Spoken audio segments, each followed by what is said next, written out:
If you've been anywhere near the developer world lately, you might have felt, well, a sudden shift. It's like this wave of new terms, new tools, and honestly, a whole new way of thinking about coding with AI just showed up. It's kind of chaotic, a little confusing, and people are calling it vibe coding. Okay, let's dive in and figure out what is really going on here.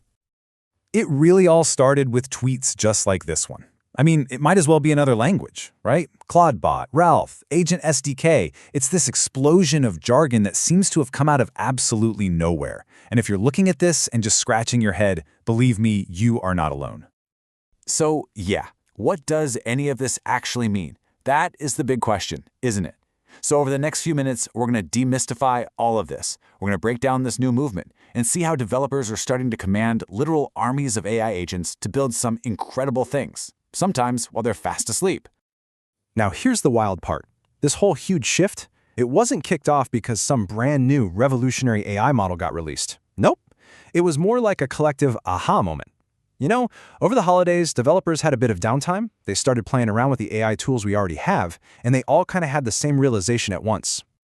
What they figured out was that these AIs could do so much more than just, answer a simple question or write one little piece of code. If you set it up right, an AI could become an agent, basically an autonomous worker that's capable of tackling huge, complex projects with very little human handholding. This right here, this is the core of what people are calling agentic coding. And this quote just perfectly captures the ambition, the sheer scale of the dream here. The whole goal is to get away from that old loop where the AI just sits there waiting for you to give it a command. The folks pioneering this, they're building systems that work around the clock. So the key takeaway is, they're not just using AI as a tool anymore, they're trying to hire it as a tireless employee. But okay, managing one AI agent is one thing. How in the world do you command an entire army of them, right? When you've got hundreds of these agents all trying to work on the same project, coordination becomes this massive, massive challenge. It's not as simple as just yelling, "Get to work." To really wrap your head around the scale of this, you have to look at this absolutely wild experiment by the team at Cursor. They decided to build a functional web browser from scratch. Now, this is a project that would normally take a team of humans months, maybe even years, and they did it in 1 week, using hundreds of AI agents all working at the same time. And get this, the final result was over 3 million lines of code, spread across thousands of files. They built a rendering engine from the ground up. Now, was it perfect? Of course not. But the fact that it could render simple websites at all was just astonishing. This wasn't just coding. This was a massive experiment in scaling up AI autonomy. So how did they pull it off? Well, their first attempt was a total bust.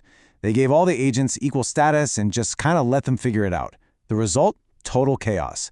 The agents got risk-averse, they started avoiding the hard problems, and everything just ground to a halt. So the solution was a hierarchy. They created planner agents to break down the big goal into small tasks, worker agents who just executed those tasks, and a judge agent to review everything. And it turns out, this whole planner worker system that Cursor came up with on their own, well, it's actually a version of a method that was already getting popular in the community. And it has a very memorable name. It's called the Ralph Wiggum loop. Yep, you heard that right. It is named after the character from The Simpsons.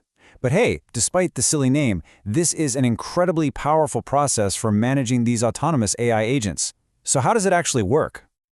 Okay, at its heart, the Ralph loop is basically a type of bash loop. Now, don't worry about the technical jargon. The analogy on this slide explains it perfectly. Think of it like leaving a simple, repeatable note for an assistant. You don't tell them what to do for every single folder. You just say, for each folder, do this, and they repeat it until the job's done. That's the core idea. You automate the repetition. So here's the playbook. First, a human writes a super detailed plan. Then, you chop that big plan up into the smallest possible tasks you can imagine, these atomic stories. For every single one of those tiny tasks, you define exactly what done looks like. And then, you just set the AI agent loose, looping through each task one after another. And this is crucial.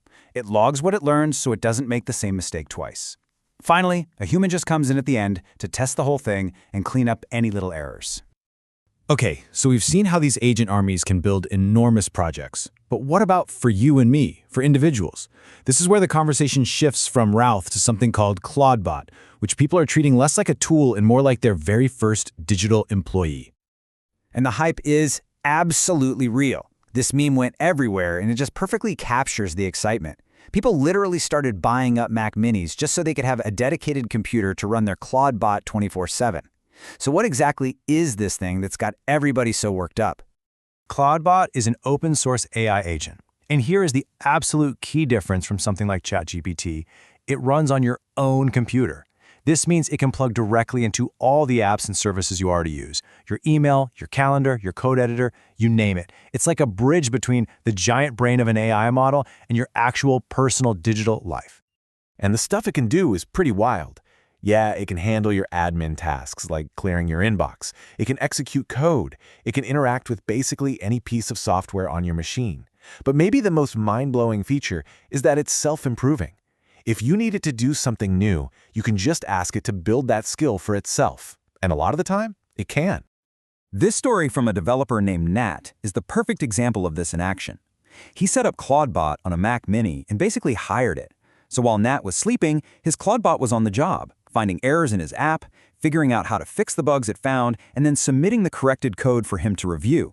He would literally wake up in the morning to a report of what went wrong and how his AI employee had already fixed it.